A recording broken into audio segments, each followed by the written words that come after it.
Censure pour le cornu demain et Netanyahou face à la justice. Dans le reste de l'actu de ce 15 octobre 2025, Soudan, Sénégal, Cameroun, Russie ou encore Afghanistan ont fait le tour du monde en 2 minutes.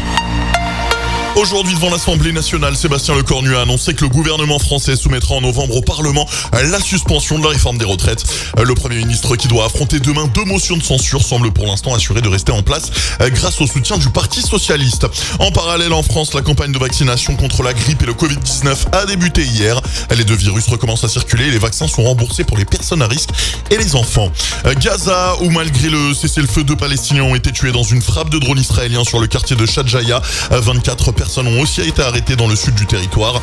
Et en Israël, l'armée affirme par ailleurs qu'une des dépouilles remises par le Hamas n'était pas celle d'un otage. À noter que Benjamin Netanyahou comparaît aujourd'hui pour une nouvelle audience au tribunal dans son procès pour corruption.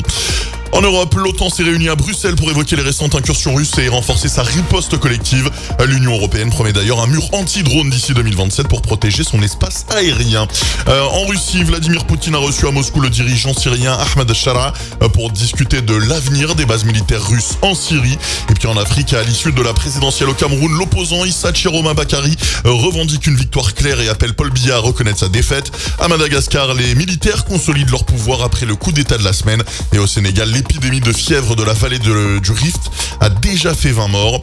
Plus à l'est, au Soudan, la capitale Khartoum a été visée par des frappes de drones, mais l'armée affirme avoir abattu la plupart des appareils.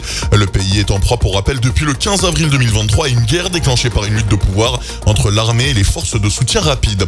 En Côte d'Ivoire, un homme de 22 ans a été tué lors d'une manifestation contre un 4e mandat d'Alassane Ouattara. Et à la frontière entre le Pakistan et l'Afghanistan, les 2 pays ont conclu un cessez-le-feu de 48 heures après la mort de plusieurs civils. Enfin, un mot de tech, Sam Altman, PDG d'OpenAI, annonce que ChatGPT permettra désormais les conversations érotiques ou amicales grâce à de nouveaux outils capables de détecter les risques de santé mentale. Pensez à vous abonner.